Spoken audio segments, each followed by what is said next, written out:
That was so elite. sync. Good. Synchronization. Hello, beautiful people. Welcome back to the Verdi podcast. It is an absolute pleasure to have one of the more wonderful humans going around on today. You're gonna make me Cezzy blush. B, Sarah Blackmore. Hi. How are you? Good. How are you? Oh, excellent now. You just rocked my schedule by coming early, but we love that because we can This is a talk big for longer surprise. and talk about some things. So a little background on Cezzy B, Verdi OG, been here a long time, left us for a few years, but she's back in business now. Mm-hmm. And she's also running probably the best ninja gym in the world, Glad Movement. Get around it. Former coach, athlete, just wonderful human. A little bit spicy, Just a little. which we love. little. So we are going to be going off on some tangents today. Hell yeah. But we're here for it. Cezzy, welcome. Thank you. Introduce yourself to the people. Tell us everything we need to know about you. Are you wanting me to look at the camera lens? You just look wherever makes you happy.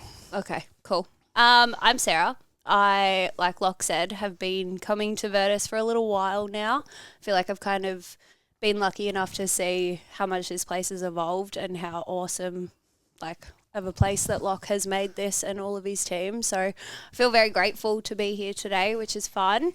What else do you want me to say? Why do you want to do a potty? Because you messaged me a couple of weeks ago and you're like, I want to do this because of...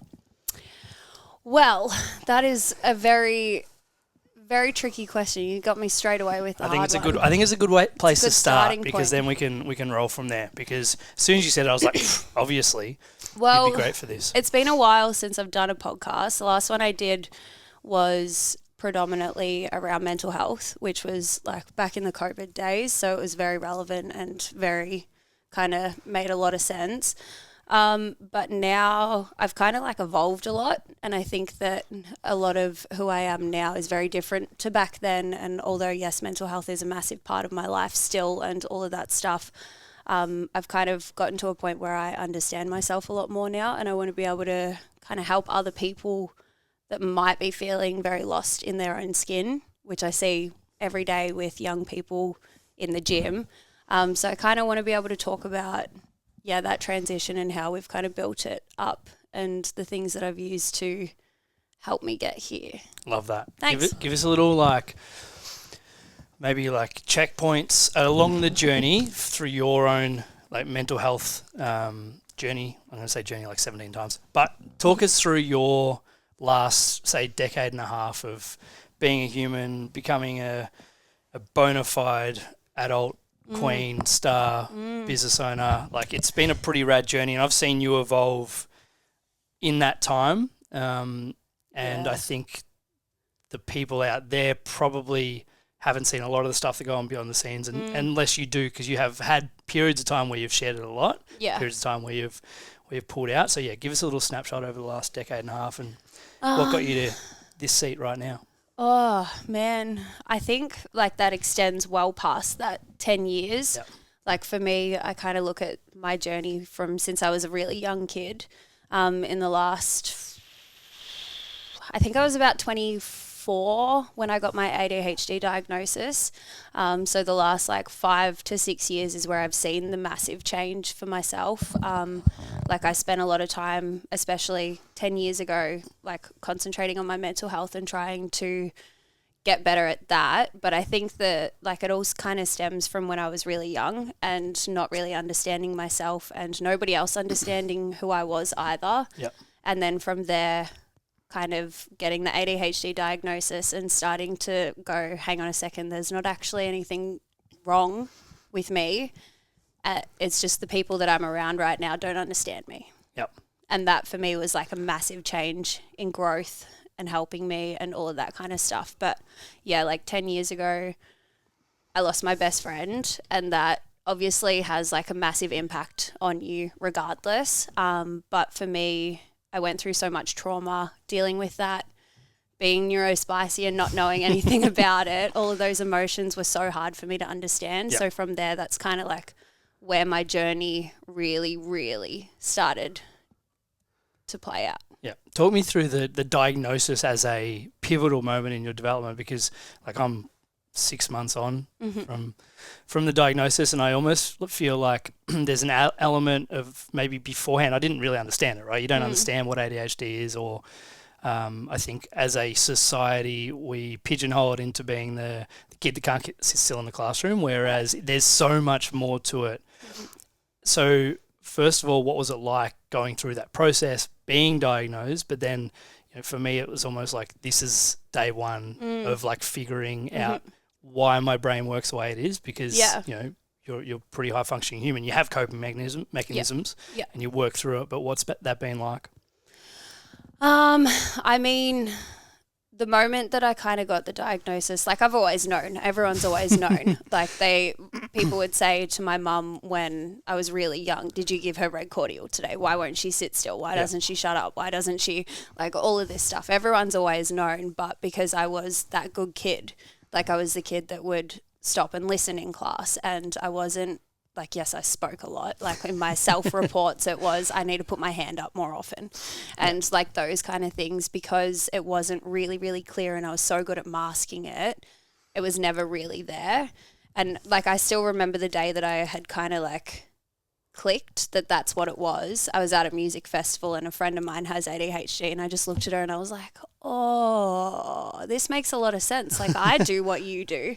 And I'd said to her like, hey, can I talk to you about this? And she was like, yes, absolutely. And she was the person that helped me through the whole process. Right. She's like, this is where you're going to find a psychiatrist. This is what they're going to ask you. This is like all of the things that are going to happen from here. She's like, you need to get yourself an Apple Watch. You need to get this and you need to get this. And this is how you're going to be able to manage all of these things. So I was really lucky and grateful in that position that when I got my diagnosis, I had support from somebody else who had already done it.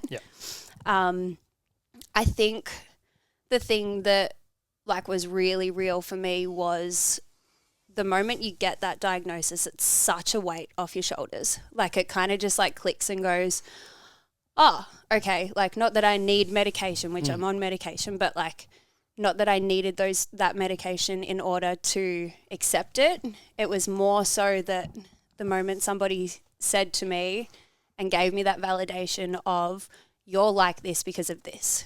And that was like such a massive weight off my shoulders. And from then I kind of just like fell into place. Like everything fell into place. Like I was on antidepressants for a really long time because of like all of my trauma and things like that. And then the moment that I got this diagnosis, we took me off the antidepressants and put me on ADHD medication. And from there, everything just changed. Everything, like I was properly medicated.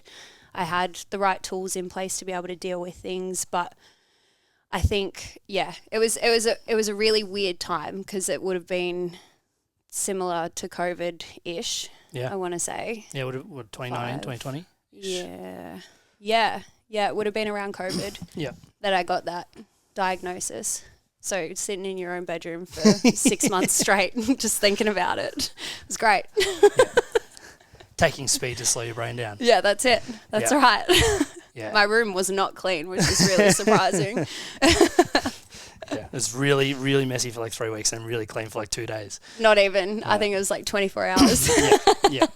So talk me through because I guess the thing I'm learning and through my experience was like, as I was going through the process, I was probably like the flattest I've ever been, just in terms of like, because you're reflecting on and you're holding a mirror up to all the shit that you do that's like different, or like, because like you said before, the coping and kind of just following the rule or doing the thing as you have that high function, but you're like, okay, I need to try and fit in. But you're almost subconsciously doing it. I felt. Totally. So then reflecting on all of the ways that, you're a little bit different, not different is better.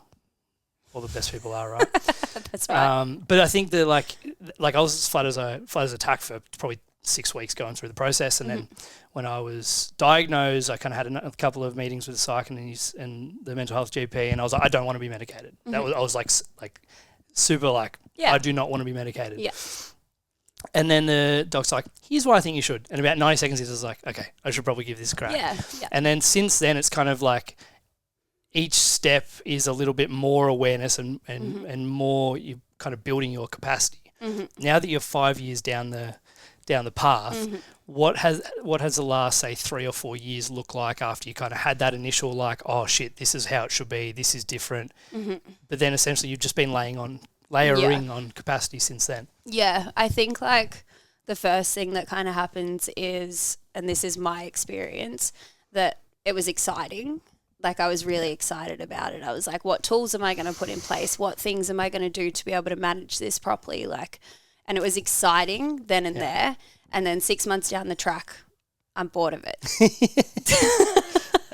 Because that's just how ADHDs work, right?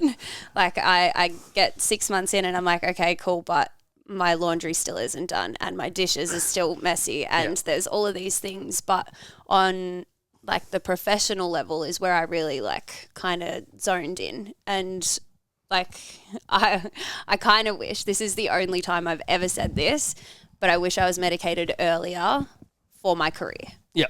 And that's it. Yeah. Like I don't ever want to say that I wish I was medicated through school, because as a young person, I feel like you don't really have a lot of opportunity to be able to articulate what you're feeling. And I think when I first started taking the medication, I was pretty overwhelmed by how much the stimulants are stimulants, right? Like you get dry mouth, you like feel like you're racing all the time, you get the shakes, you get jittery. Like there's so many things when you're going through that medication trial process that as a young person, I feel like I wouldn't have been able to articulate that properly, and I might have been medicated wrong throughout my childhood. Yeah. So I mean, I like to think I'm somewhat self-aware, but I still struggle. Doc's like he'll get me to try something. I'll be like, I don't feel great on that, or I don't feel right. Yeah. He's like, what do you mean? I was like, don't feel good. Yeah, No that's idea. it. Like I just don't That's like, and I usually have the capacity to tell how I feel, but I'm like, it just doesn't feel right. That was on the last thing I tried. I was like, not it. Yeah. And I think that the further you go down the path, you're like, okay, well, there's no one thing that's going to fix it, because you don't need fixing, but the meds, systems, Apple Watch, calendar, these are just tools that allow us to, lean on something that's not the chaos of, the ball bouncing around up there going, I want to do this, I want to do this, I want to do this. Yeah, totally. That's it. I think the best way I've ever explained it, and I mostly explain to kids this way, is like inside your brain is like driving to someone's house. So you get it all the way along, and then all of a sudden there's a roadblock and you're like, uh-oh, now I need to go a different way. I've never been able to go this way before. And then you've got to like loop around everything and go the other way to another person's house. And I think that's a really good visual, what was for me anyway, of how to understand it. And I think that's a lot of things that we're struggling right now, is understanding it. I know it's getting better, but yeah. Yeah, and I think that the stigma of this is what it is, more and this is an interesting conversation, because like more people are going through the diagnosis process, and more people are being medicated, more people are being diagnosed. But like the amount of content I'm seeing about it from a social media perspective, the amount of people in my life I'm talking to about it, we're layering on this understanding of, okay, well, you're not broken, it's just we have executive dysfunction and dopamine dysregulation. And when we understand that these are things, sure, we still fall into the hole of, scrolling and doing fun things and buying shit to try and feel that dopamine. But you realize that, okay, well, this is one of the reasons why I do this. And then all it is for me, it's like a pattern a recognition thing of like, oh, when I start doing this, this is what happens. So I need to make sure that I have this thing checked in, or I do this in first thing on a Monday morning and things like that. And then essentially from there, it's just like, okay, well, now I have the capacity to actually respond to an email without doing 6 different things at once. Yeah, totally. I think, that was like one of the hardest things for me. It still is. I'm so bad with emails. I'm so bad with communication. If you look at my phone right now, I've got like 500 and something Didn't unread text me messages. back on Thursday, so. I didn't. I'm sorry. That's okay. It's honestly like for me as well, I feel like I do want to be better. I really do, but I'll see it and I kind of want to get rid of my watch now. But I'll see it come through and I'm like, oh, cool, I need to respond to that. And in my head, I've responded. Well, because you want to give it the time that maybe it deserves, right? And then you go, oh, I don't have the capacity to do that right now, so I'll do it later. Yeah. I mean, what have been the over the last half a decade? What have been the 3 or 4 or 5? I don't like the word coping mechanisms, but like frameworks or systems that you've put in place to allow you to live the way you want to live? Oh, good question. Thanks for saying I ask good questions. Appreciate it. A morning routine Good. has been the first thing. And I see a nutritionist because I'm really bad at eating. Haven't noticed. It's just a general statement. It's just bad in general. So I see a nutritionist and she has put me on like a fair few different supplements that are supposed to help kind of manage that chaos, but also to fuel me the things that she knows I'm not going to fuel myself with. Yep. And then, the morning routine has been the big game changer for me. I'm really good in the morning and then the rest of the day I'm really bad. Yeah. Like I've got the morning down pat, but now I'm like, okay, what do I need to do for lunchtime and what do I need to do in the evening? Like there's so many routines that make it really easy, but Ash isn't going to watch this. Having a partner who is very spontaneous, like, hey, let's go to the beach. And I'm like, that's not in the routine. That's wrong. We can't do that. And he's like, you got to be spontaneous. And I'm like, yeah, but my brain doesn't want me to do that. Yeah. So having somebody in my life that kind of like makes me go outside of the routine as well is really challenging, but he's getting better. We'll give him a little bit of lenience there. Yeah, good. Love that. But I think that's part of it is like is almost being able to, and I struggle with it, being able to communicate, and I'm still relatively fresh in the scheme of things with it, being able to communicate to the people in your life what you need at that time, right? Like, there's the work conversation, there's the training conversation, there's the at-home conversation, and they're all a little bit different, and what we need from each part of our life is different. But being able to kind of go, hey, I know consciously that even though there's this subconscious resistance, I know consciously that going to do something completely different is great, but it's being able to articulate that in your brain, and it's like, hey, I know this is good, I feel resistance to it, this is why, and it's just a self-awareness play. Totally, that's it. And I think like what we are really good at, and I know that you relate to this, is constantly looking at the things we're doing and going, that's not good enough. And I think that when I got that diagnosis, it kind of gave me the opportunity to step back a little bit and go, but it's my best, and that's okay. Yeah. And I think like in the partnership side of things as well, like I'm so grateful because Ash is really, really great with me. Shout out. Yeah, go Ash, you're awesome. But I think him having that level of, what would I say it would be called? Patience with me is like, he gets frustrated obviously. Yeah. But like there is that level of patience that he had for me throughout that entire process that has helped me kind of evolve into this version of me now, which I'm grateful for because he's a superstar, and if I could be anything like him, then I'd be very grateful. That's a pump up. I love it. If you were to if Cezzy B now was able to have a 30-second, 60-second conversation with you 5 years ago as you were getting diagnosed, what would you say? Don't listen to anyone else. During that phase, there was like a lot of background talk and things like that that helped feed those little demons in my head that made me feel like I wasn't good enough. Yeah. And I think if I could go back in time and speak to that person, it would be don't listen to them. Like everything that you know you're capable of, you are capable of it, and you will eventually prove it, but letting them take that much control over the way you're feeling isn't helping you in any way, shape or form.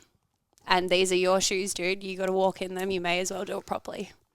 Yes. One of my favourite quotes is, traveller, there is no path. The path is made by walking. Yeah. And essentially it just becomes yes, you can listen to the psych and the doc and friends that have gone through it and the people that are talking shit or aren't helpful. All of these voices are just inputs. We get to choose which ones we listen to, which ones we add weight to, which ones we actually value and which ones we don't. Yep. I would imagine over the last 5 years you've been able to go not helpful, not helpful, helpful, helpful, and shift your focus to going, okay, well, what my experience as your experience and working through is super important, as is the people in your life that you actually give a shit about hearing their opinions. Yeah. And the other people you just don't need to, because it's not helpful. Yeah. I think like my favorite thing that I say this to a lot of people, but something that I keep relaying in my head is, would I ask this person for their opinion? If I needed advice on something, would I ask them for advice? And if the answer is no, then why the hell do I care what they think? And that's kind of something that I keep coming back to every single time, is the moment that somebody gives me their unsolicited advice and I'm just like, cool. I just go straight away. But would I go to them for advice? Would I ask them for help on something? And if the answer is no, then I'm like, cool, thanks for that one. See you next time. Yes. Yeah, because I think that's because, and this is the thing, is like everyone wants to help other people, but unless you have a robust understanding as to what this person's going through, where they're at, what they need. Because I can sit here as someone's been in business a little bit longer and be like, oh, here are the things I think you need. But if you are not in a headspace to receive that / I don't understand it well enough, it's not helpful. Yeah, totally. But being able to, create the space for you to then ask for help. And I would imagine people have come to you as they've come to me from like an ADHD perspective, like, oh, you did this video or you did this thing or you've spoken about it. Tell me how you went through it, or tell me your experience. Yeah. And then they get to either choose to listen or not. So I would imagine that aspect for you has been massive, because you've done some pretty wonderful things over the last 5 years. Yeah, it's been pretty cool. It's been super cool. Pretty psyched over it. And I really want to talk about it. But if someone's looking out there and going, oh, maybe and here's a little sidebar. ADHD is the only mental health condition where people actively try and recruit everyone else into our club. They're like, oh, you're pretty fun. Come hang out with us. Makes sense. I have this theory that people with green eyes are ADHD, because every person I've met that has green eyes are ADHD. There you go. Yeah, that's my theory, but I'm not in the medical I'm here for the theory. What would you say to someone that's sitting there going, oh, like, and this doesn't have to just be from an ADHD perspective. This can be from a mental health perspective, thinking about talking to a psych, or, I'm feeling like I need a little bit of help. What would your advice be to someone who's potentially in your shoes sometime over the last decade or two? Find the money. It's expensive, but find the money. Go to the people that can help you in this path. You don't need to be medicated. You don't need to do what everyone else is telling you to do.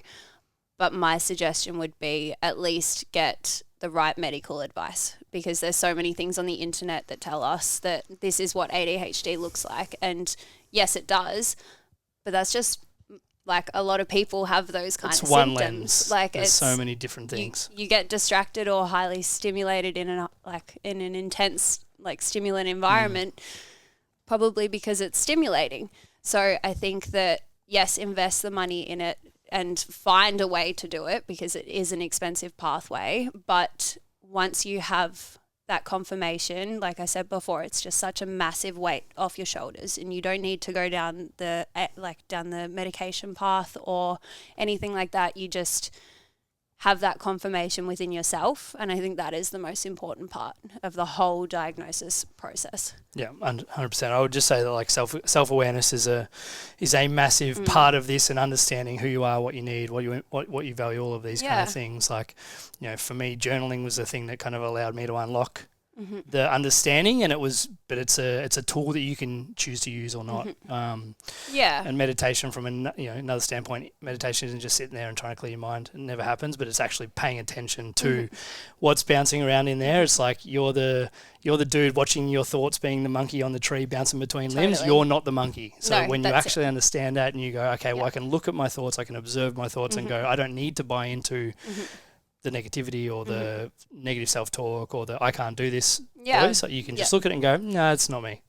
I think as well, like something everyone kept saying to me was meditate. And for me, laying in a room and just trying to stay still was so impossible. So finding other ways to meditate. Like I used to go on my head. That was my thing. I used to go headstands every time. And then the second thing for me was a slack line, like walking on a slack line, because I just needed to zone in 100% into like what was happening there and block out everything else, were different ways that I found to meditate. And I think, there's a lot of pressure on, like, people when they say meditate, they straight away think they're laying on the ground and sitting on a mountain going, right? Yeah. Yeah. Yeah. So, yeah. I kind of want to do that. That sounds really fun. Does sound pretty fun for about 40 seconds. I'll be like, oh, there's a bug. But then essentially, like that, whether you're sitting on a mountain, whether you're going for a walk, riding a bike, slacklining, doing a deadlift, doesn't really matter, right? But that's it. All we're trying to do is create space to actually observe what's going on up top. And I think that's a superpower that when you can have the capacity to do that, even when you lose the capacity at certain periods of your life, when you have the capacity to come back to that, it doesn't have to be a 45-minute, transcendental meditation session. It can be 5 breaths where you actually like exhale and go, okay, all right, what do I need right now? I'm actually dehydrated, or I'm actually a bit grumpy because of this, or I haven't actually eaten today. Absolutely. And we start to shift back to then like what we can control, which I think is a big aspect of it. And obviously this is me shifting the conversation. It's all the same shit, right? But talk me through your last few years as a business owner, coach, all of the things. How have you gotten to where you are now with, like I said before, the coolest ninja gym in the world? I'm really loving this marketing that you're doing for me right now. I love it. Glad movement, get around it. So actually it was during COVID, I decided that I didn't want to stick around here for very good reason. I wasn't super keen on being locked in the house, and I just had an ankle reco, and I was just like, I need to not be, number 1, injured laying in bed the whole time. Number 2, I can't leave the house. Yep. Number 3, I just am so isolated right now, as we all were. So I decided to go and do a snow season for the first time because it was regional. We were still able to work and make money. And Ash, my partner, had said that he really wanted to do a snow season. He'd always wanted to do a snow season. And so I went over and I started my snow season at Hotham. And straight away, like, I'm a very career-orientated person, which I love, but I also hate it because it takes me away from my personal side so much. But the moment I got there, I was like, cool, I want to be the general manager. And, like, I started off in a management position there, and then from there, the following year, I approached my bosses and I just said, you need some help. Like, you've got 3 venues. You guys are, like, number 1, being a head chef at the same time in one of the 3. Yeah. And number 2, you're managing over 30 staff members. There's like a lot of things going on here. I want to step in as a general manager. So I did that for my 2nd year at Hotham, and I did it for my 3rd year. But in between the 2nd and the 3rd year, I started coaching again. So I'd taken a massive step back from coaching because I was kind of missing life. And I felt like all of the activities that my friends and things were interested in was during my coaching hours. Like, they'd go to the beach, they go snorkeling, they go like rock climbing, they go ninja training. Like, they do all of these things, and it was whilst I was coaching, and I felt very, I guess, excluded. But not that it was their fault, but my career kind of kept me back from that. Yeah. What kind of coaching were you doing for those? Gymnastics. Yes. So I was coaching gymnastics at that point. And then when I stepped back into coaching, I started teaching cheerleading. So I was approached by a business owner who I had done tumbling coaching for them before, and she'd asked me to come in and coach cheerleading, which I'd never done before. And honestly, I was shitting myself. Like, I'm pretty good with understanding biomechanics, but the moment that they put me into a sport that I was like, oh God, I've done like 6 months of this as an athlete and that's it. It's different, yeah. Like, I know how to teach tumbling, but you're talking about like throwing people in the air now. Yeah. And like, I did it. I loved it. It was the best thing like for me in that moment. And then I went back to do my 3rd snow season. And my nana had just passed away. So I kind of went into this snow season. There was a couple of extra things on top of that just made me hate it. Like, I was there and I missed coaching. Yeah. I felt so, again, isolated. I was doing the wrong thing in my head because I didn't want to be in hospitality forever. I love hospitality, but I didn't want to be in it forever. And in my ADHD brain, I had reached the peak. I had done what I had tried to achieve. You did the thing you told yourself you wanted to do. Right. So I came in and I managed the 3 venues, and we did really well, like really, really well. We were like really high above our KPIs. The staff were really happy. We had like, I think it was an 80% retention rate of staff for the following year. Like, all of the things that we aimed for, we got even higher than that. So for me, when I got there and I was like, I've already done this though. I want to coach. I want to do this. I want to do this. And my nana passing and all of this stuff, I just kind of like went downhill very quickly.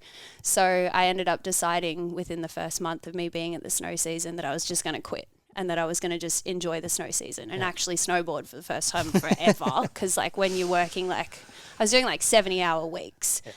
And that's no way to do a snow season. If you're going to do a snow season, do not do that. It is the worst. Like it's so funny because you're like, I'm going to go to the snow because I love snowboarding, and then you've snowboard 3 days. And literally, like I would snowboard to work to check in on everyone, and then I would snowboard to the chairlift, and then I'd go to the next venue. Like I was barely even there.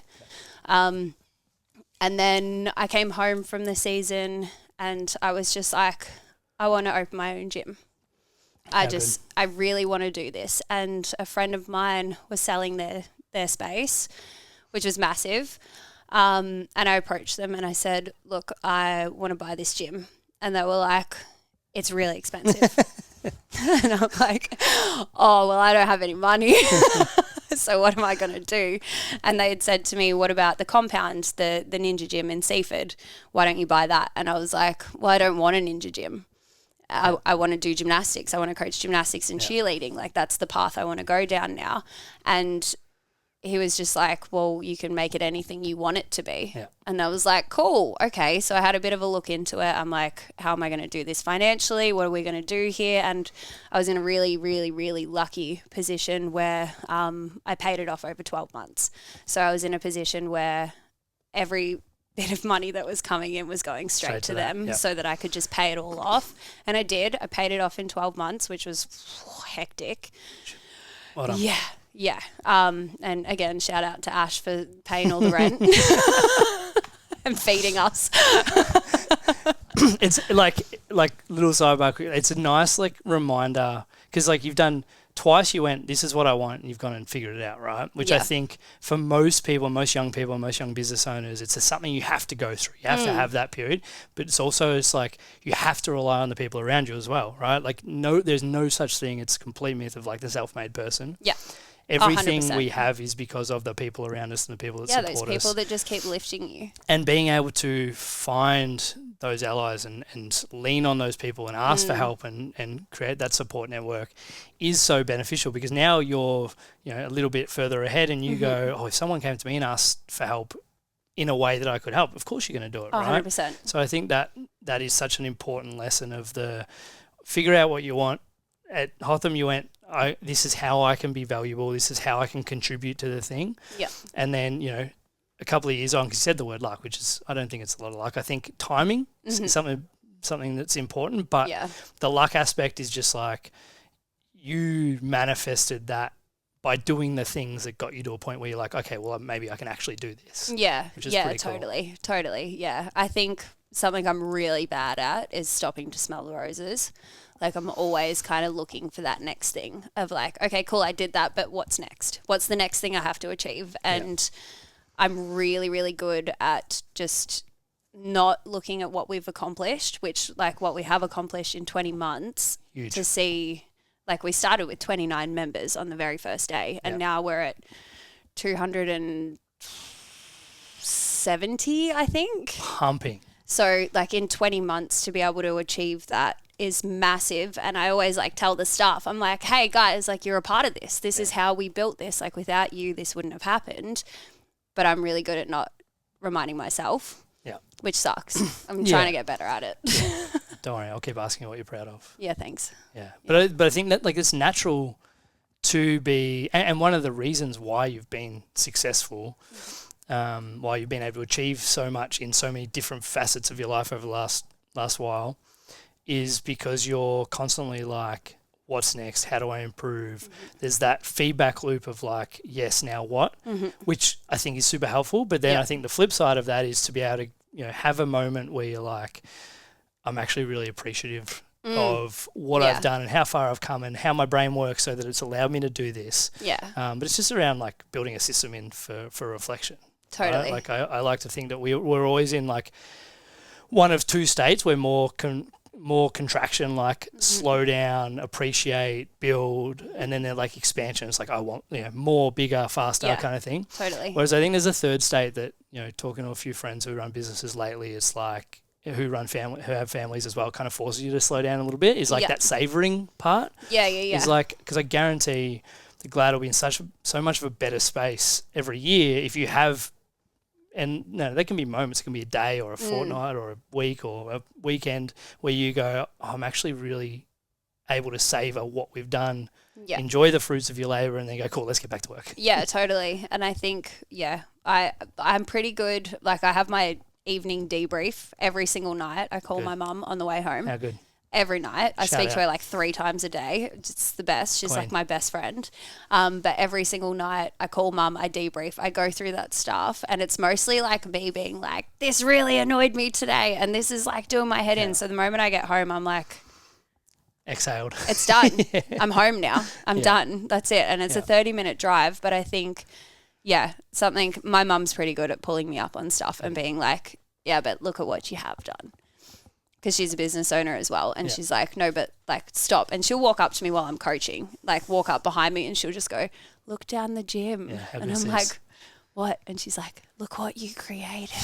And I'm like, thanks, Mum. But it's pretty cool because you're like, okay, I want a thing. You had an idea and you've relentlessly executed on that with mistakes, I'm sure, with things that have gone well, things that haven't. Like the fact that it's only 20 months old is wild. It feels like it's like 10 years old, to be honest. Like I've feels invested so much energy into it, like every second of every day, that it's like that can't have been 20 months. Yeah, I think there's something to be said of like the hours you would have done. It's like the throwaway line I used for the years for Virtus was like, it's gone so fast, but so much has happened. Yes, so much. Because there's always that like next day, next session, next thing that you're chasing, but being able to go, okay, we're actually moving the needle and making progress. And part of that's just the people you surround yourself with, like your mum, Ash, your staff now. Totally. Like, now you're in this like, okay, well, I need to, I imagine so much of it's up here. You need to build systems and a team that can then deliver on the things that you think of. I imagine that's probably the next part of your journey, right? Yeah. Enjoy that intermission. Sorry about the. We might have lost a couple of minutes of video, but that's okay. You guys will just enjoy a picture of us doing these ones. So we're chatting about work. We're chatting about the gym. Talk us through like when you bought it. Obviously, massive thing. Mm-hmm. What was the initial plan? How has that evolved and changed over the last 20 months? I think what I went into it expecting was very different to what it actually became. I obviously went into it with the idea that I wanted a gymnastics gym, gymnastics and cheerleading. Yeah. And Ninja is not that. Like, yes, there are those elements, those like fundamental movements. Yeah, like those fundamental movements kind of like intersect from the gymnastics world into it.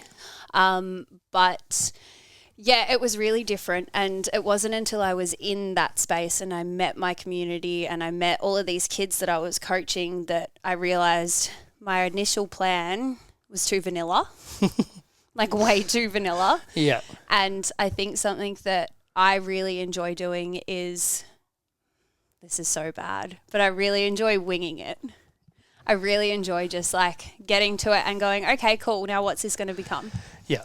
And I think there's a massive amount of value in the ignorance that comes with that, because it's like, I call it like our youthful ignorance phase at Virtus, when we just like, I didn't know you had to get council permission for things. I didn't know you had to do this. You just pull the trigger and you throw shit at the wall and you go, okay, this is what sticks.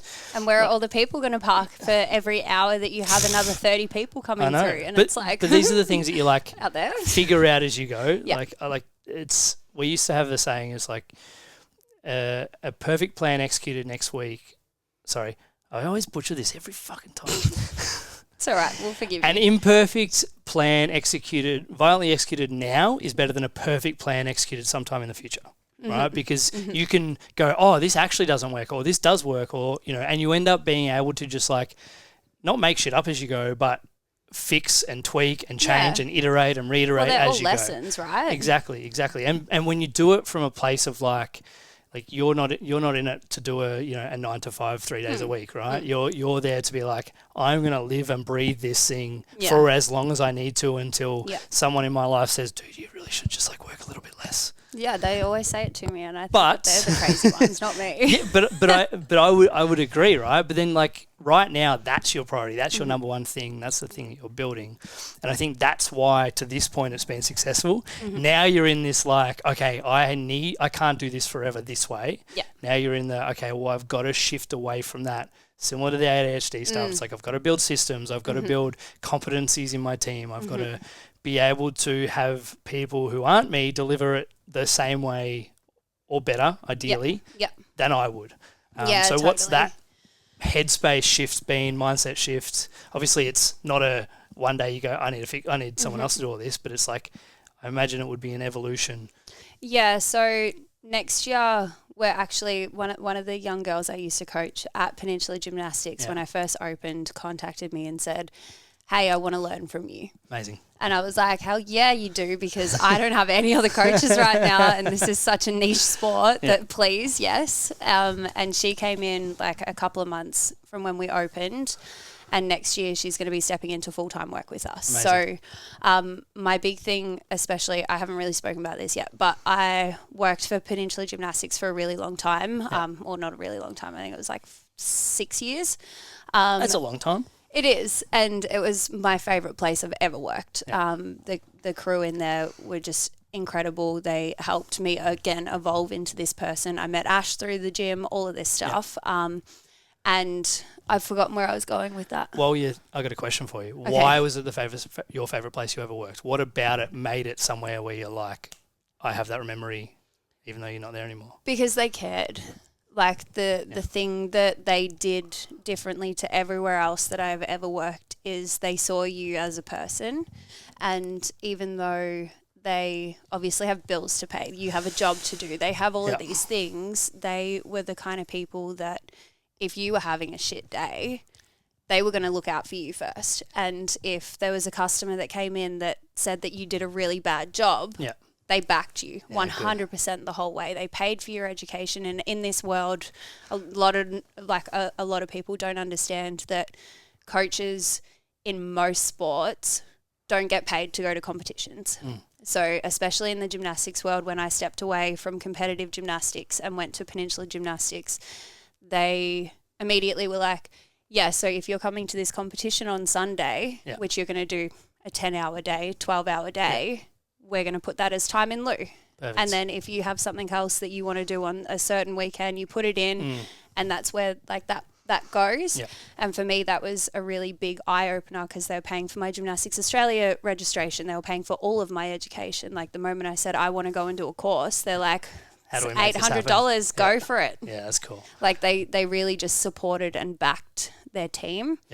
And I have tried really hard to do a similar Which is so hard as a business owner, right? You're like, oh, I've got these ideas of what I want to do, and then you're like, oh shit, the money doesn't make sense, or but it's like essentially, if you can keep layering on that, building on that, then you end up building these systems that, you know, it might not look exactly the same as that, but at least you go, or the values or the key aspects of this where I'm delivering on in a similar way. Yeah, and I'm really lucky as well, because both Beck and Tim are both mentors of mine. Shout out. Yeah, go Beck and Tim, you're the best. But they're both still mentors, and I still will pick up the phone and go, hey, I have this thing. What would you do? Or like a conversation that I had with Tim a couple of months ago was, in this position, what would you have done differently? Because I know you've dealt with this before. So I want to know what you would have done differently if you could redo it. And honestly, like his answers were like, I wouldn't do anything differently. All of it was a lesson. Everything I did was for a reason. And in that moment, it was exactly accurate of how I was feeling and what I needed to do. And honestly, like they're the best. I couldn't. That's so cool. Yeah, because having those people in your life as a business owner is like, it's so beneficial, because, you know, like I'm a big believer that every business owner should have a coach, like every athlete should have coaches, and we should have people that we lean on, but just being able to talk to someone that's maybe 5, 10, 15 years, 6 months ahead in a shape or form, you go, tell, like same with the ADHD stuff. It's like, tell me about your experience, and tell me about, you know, hey, I love the question. It's like not what should I do, but what would you do if you were in my shoes? Because Yeah. sometimes it's a different answer. Yeah. And being able to get that feedback, I would imagine, in some difficult times because business is hard. Yeah. Just pay your taxes. I'm pretty good at that. Good. There you go. Yeah. Just makes it allows you to go, oh, I'm actually on the right path. I'm actually Yeah. doing okay, because I think the biggest thing as a solo business owner, yes, you've team and you've got people around you, is like it's a lonely place if you let it be. Yeah. But if you actually create the space to ask for help, Totally. like I said before, everyone, I would like to think, everyone, when given the opportunity, wants to help everyone around them. So, that's it. That's it.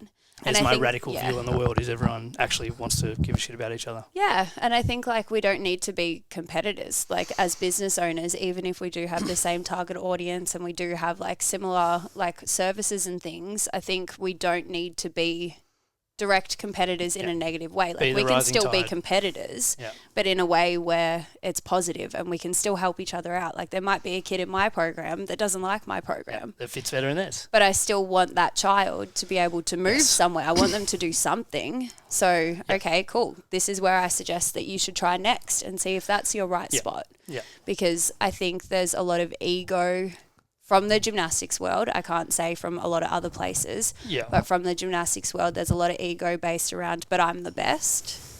I'm the best. You shouldn't want to go anywhere else.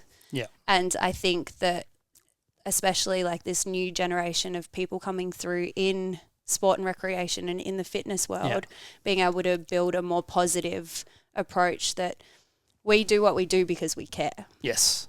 We don't do this because, like, well, I don't. No one gets into the fitness industry or the coaching industry to make bank, unfortunately. Right. And if only it could be both, but it ain't, so we carry on. Like, we're passionate people. We want to see people strive in their own environments and what they're doing. And, like, I personally love watching that growth. Yeah. And I'm pretty lucky because I get to see from, like, when they're one. And then I get to keep watching them grow physically, mentally, socially, everything. And for me, that's why I really do what I do. Yes. And then on top of that, I really love biomechanics. It's kind of fun to watch bodies do cool shit. Yeah. But I think like I'd reflect that from a fitness industry perspective, obviously very adjacent industries. And one of the things I try and say and I try and communicate like to our community and further is there's no such thing as competition in the fitness industry, right? Yeah. Because and I truly believe this, everyone run like, and the way our gym runs is very different to like I don't know a gym that runs a model like this, which you know, rightly or wrongly, it's worked so far. Yeah. But we're not competing against the Anytime Fitnesses, the Jets, the Habits, the boot. What are they called? Body Change. What are they used to do? What are they now? Boot camp. Anyway, something. Base camp. Okay, cool. Like I look at these guys, I'm like, oh, they're all doing a really cool thing. The Revels of the world, get around Jackie. They're all doing really cool things in their own way, right? Yep. I don't want to be those gyms. No, that's right. Like for me, I run the gym the way I think it should run. We coach the way we should coach. But if someone fits into one of their systems better, if one of our members goes, I actually want to do this kind of training or I want to do this, I'll be the first to be like, go have fun. Yeah. Because like, we don't want to keep people who aren't vibing with what's important. Right. Yeah. And the competition aspect of it is like the more gyms in Mornington that are doing well, the better for us because then we get to do what we do, which is just be us, be Virtus, deliver it in the way we want. We're competing, and if there is competition in the fitness industry or the gymnastics industry, we're competing against the 83% of people that don't have a gym membership. That's right. On the peninsula, right? We're not competing with, you know, the gyms around. It's like, you know, there's a lot of people in between here and Kananook, Seaford, Kananook? Seaford, yeah. Seaford? Yeah. Seaford, where Glad is, you guys only need, what did you say before, 274? So you guys, if you had 300 people, you'd be like, we're thriving. Yeah. There are, 60,000 people between here and Frankston-ish? Quick maths. So, yeah, the competition side of things, I think, a rising tide lifts all boats.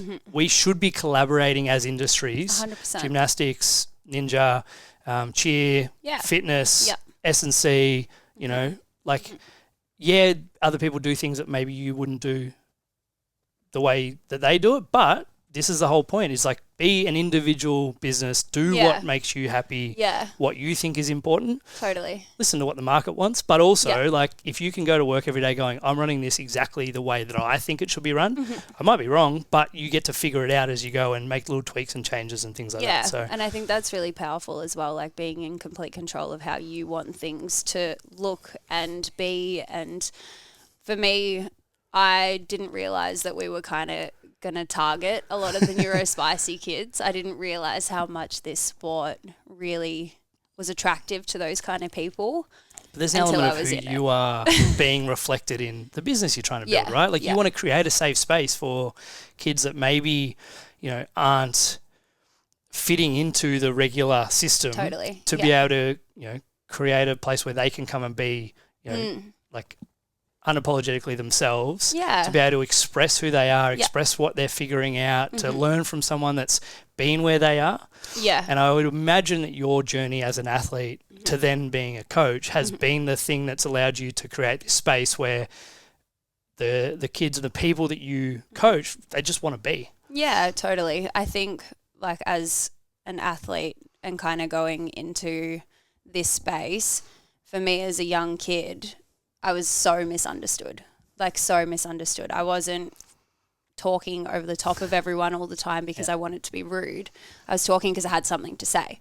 And it wasn't that I wanted to interrupt somebody, or like I wasn't standing on my head because I wasn't interested in what you were saying. It was the only way I was able to focus on what you were saying. And I think kind of the moment that I saw all of these kids in this space, because I didn't realize this is what it was going to be, but the moment I saw everyone in this space, I remembered what it was like. And I remember always feeling really guilty that I wasn't doing a good enough job to pay attention and to like be engaged and all of these things. And then I stopped and I was like, hang on, if these kids need to stand on their head while I'm talking to them, why can't they? Like what's the big deal?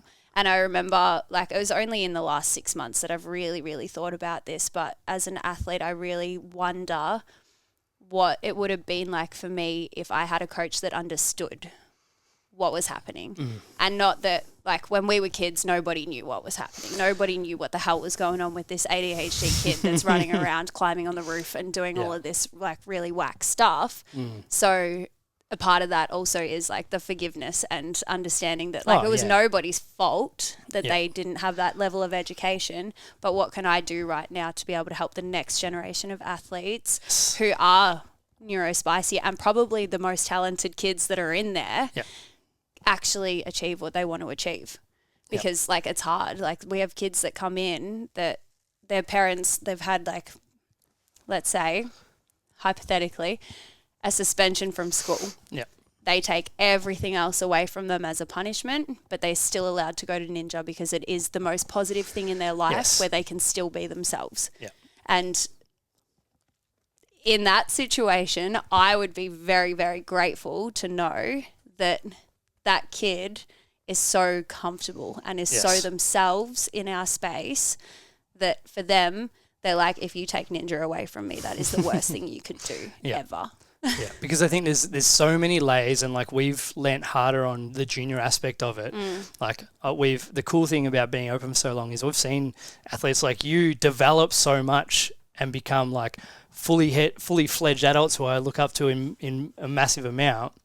But we've had kids that have, we have the odd kid over the last 3 or 4 or 5 or 6 years, but now we've had a massive influx this year because it's like, holy shit, we get to learn movement competency, we get to learn like self-confidence, we get to learn leadership skills. Yeah. Like the parents bring them in for the training, but I think the thing that they walk out with every session is like they get to communicate with 20 different people who aren't their age, not their sport. They're talking to interacting with different coaches and different staff and things like that. And kids need that exposure. They're exploring what they're actually capable of, but they're building this level of capability and confidence that they don't get anywhere else, right? A lot of these kids, like you said, at school they're told that, to sit down, shut up, they're not able to express themselves. And whether they're a physical kid or not doesn't necessarily matter because they're doing it in a way that's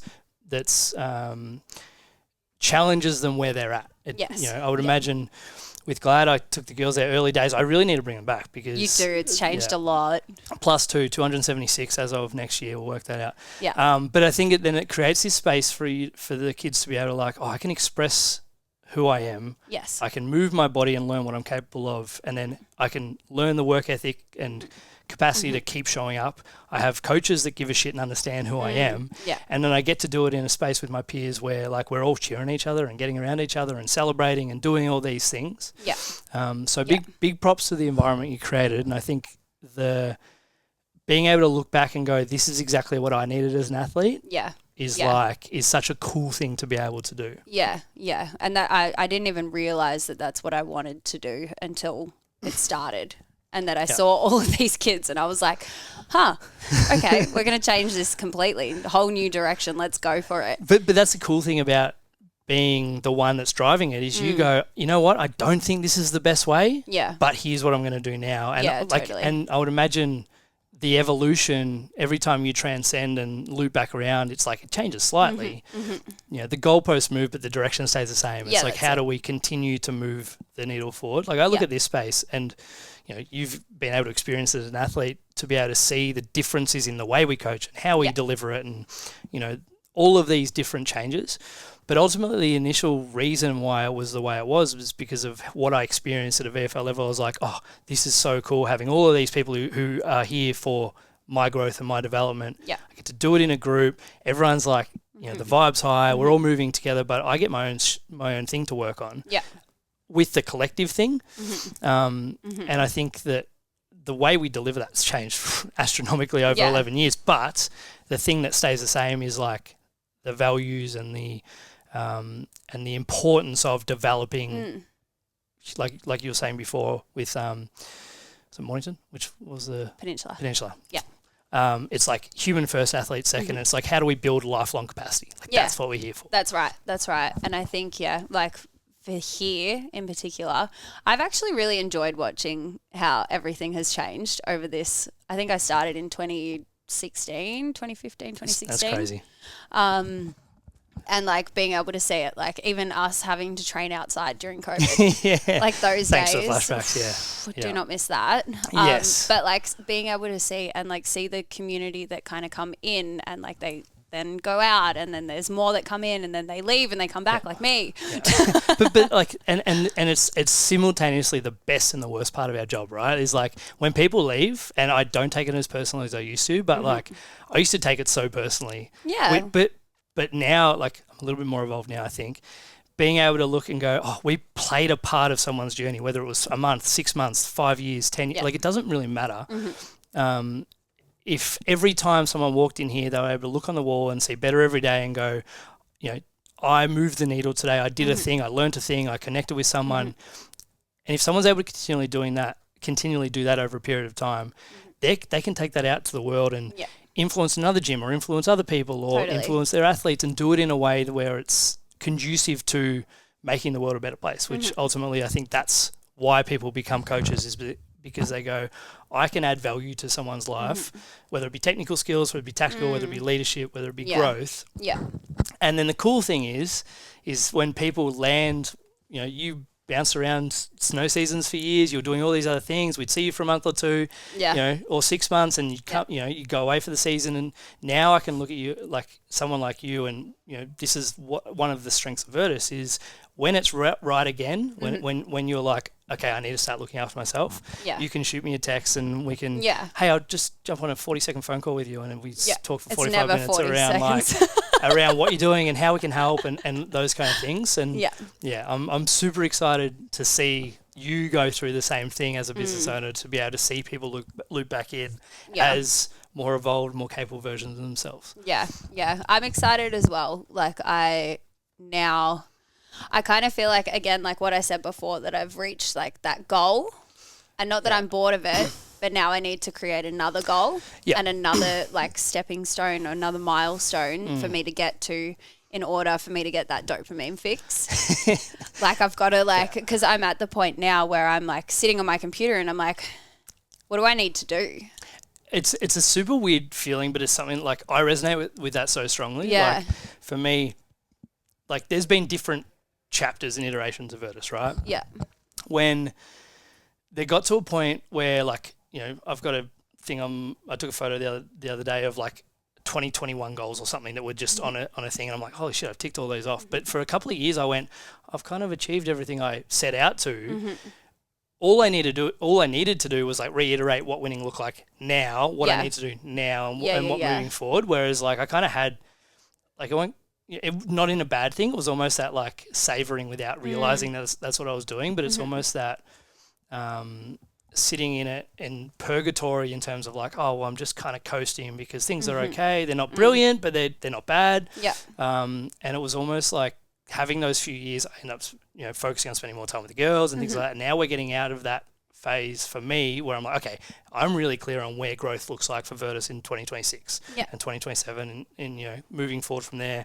I know where my growth lies. Yeah. I know where the space for our team to grow is. And then you kind of get this second wind or third wind, or however, I've had many wins over the years. But it's like, all right, now I know what I need to do. Yeah.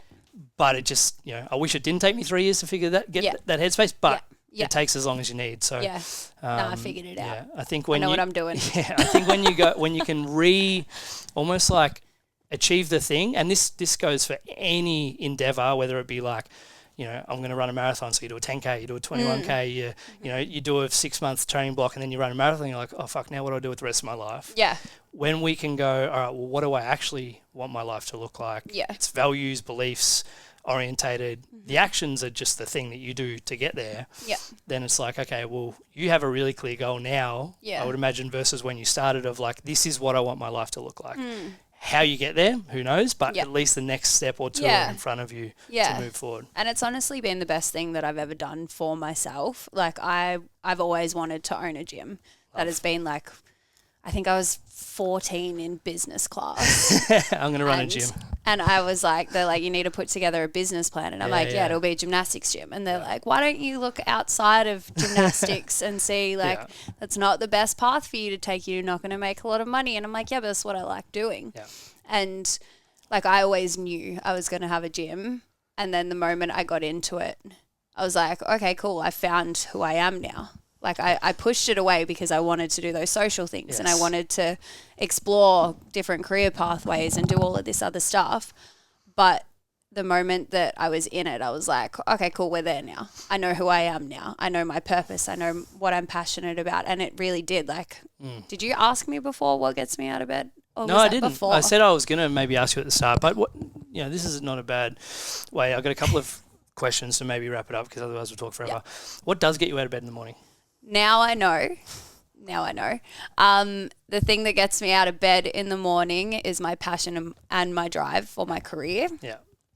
But it's also my alarm. But fundamentally that's driven by the love for gymnastics that you fostered when you were younger, right? Like I think the cool thing that I think about your story is like it didn't, and this is every successful person, I think, you know, success asterisk winning achievement, use whatever word you want to use because I think everyone's successful in their own way. But if you ask anyone who's doing a thing, whether it be someone that's running a cafe or, you know, a big business or a small business, doesn't matter. If you ask them what success looked like at the start versus now, it changes astronomically, right? Yeah. And it didn't look the way you'd planned. You know, you went the ninja route into adding cheer and gym and all of these kind of things to it. But it allows you to like get to know yourself. It gets to know what's really important. I think fundamentally, like I love this place because of the growth and development and space it allows people to hold to do those things, right? The thing for you was gymnastics. That was the thing that got it going. But ultimately, the big thing that keeps it going, that's part of it. It's not the whole picture. Yeah, totally. And you almost need the thing to get you going, but you know, the more you can reflect and build self-awareness and understand what's important to you and what you need and what your values are and all of these kind of things, the more you go, oh, well, that thing that got me going isn't the thing that got me here. Yeah. But now this new thing is going to keep me going forever. Yeah, totally. And I think gymnastics was a really good thing to teach me those kind of life skills as well. I mean, obviously it's very systematic in the sense that like you've got to work for a certain skill. You've got to do this, and this. And then even then, they're still going to tell you it's not perfect. You put on that leotard and you put on a smile and you get up there and you compete it, and then they're still like, yeah, it's not good enough. Yeah. But that's almost the beauty of the pursuit. It's like everything we do, we want to have built-in feedback mechanisms for here's the RFI, here's the room for improvement for the next time. And whether it be hospitality, general managing, gym, like all of these things all of these experiences have allowed you to build transferable skills to do what you're doing now. There's still gaps and there's still like room for improvement, but you can look at the way you run the gym now, and I reckon you'd be able to reflect on a handful of things you learned at Hotham that allowed you to better deliver the service 100%. You have to everyone, right? SOPs, right? Hospo SOPs. Shout out. Have you used those ones I sent you? Anyway, conversation for another day. Yeah. But I think we had a bunch of year 12s finish last week, and I put a post up and had a few responses, which was really nice, but it was like, you don't need a fixed system to tell you how wonderful you are. What you need is to go, this is my thing that I did, reflect on it, am I proud of it, am I not, did I do enough work, did I not, these answers don't matter, what we do next matters. Yes. Because then everything you do, whether you're in the job you love, in a job you hate, it tightens your awareness around what's important, what you want to be doing. Yeah. We build transferable skills and we just carry on and keep moving forward. Well, that's it. If you land in something you love doing, like I would imagine you had, like you said, you had a period of time where you weren't in it. Like you'll get there. It just takes time. Yeah, that's it. And I think, at the very start of adulthood, I was like, I'm going to open my own gym right now. And then I went and worked in a few different places and I was like, no, I'm not ready yet. I want to go and learn from more people first. And like a lot of people were very pushy on me doing that at the start, like when I was 19. And they're like, you go and open your own gym, like you've got it, blah, blah, blah, blah. And then I was like, nah, I'm too young. I need to learn more. I need to go out there. I think I know everything right now. And that's the thing that's going to hold me back. And I'm so grateful I didn't do it then and there, because I don't think the gym that I would have started then would be open right now. But that's a really important thing to be able to reflect on, right? Like I would, I'd challenge that in a way, not necessarily that it's right or wrong, but like if you did it then, you probably would have figured it out. Yeah. And you'd be at like the gym if you were still running a gym now, or if you did something different, you'd still be in the right place where you needed to be. It just would have looked different. Yeah. And I think that's the cool thing of like whether you want to open a gym when you're 40 or 20, it doesn't really matter. Or whether you want to, do a coffee shop or quit your job, or it doesn't matter when you do it. But when you do pull the trigger, it's like, all right, all in. How do I learn? How do I have feedback loops? How do I lean on the people around me? And how do I move it forward in a way that is genuinely, authentically you? Yeah. Which I think Glad is. So bravo. Do you want me to segue to the athlete thing? What athlete thing? The thing you want to talk to me about, the athlete thing? No, we already covered that. We covered the athlete stuff. Cool. Two questions for you. Go. Shoot. What are you most proud of?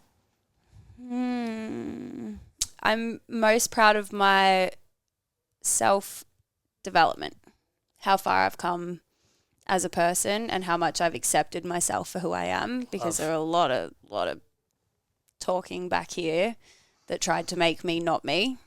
In your head or someone else? Other people, yeah. And I'm glad that I didn't let that come through.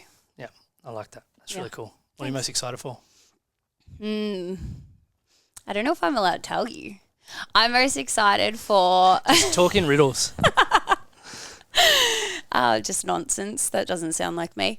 I'm most excited for the future of Glad Movement and the different services that we are going to be able to offer people that aren't just athletes. Love. Yeah.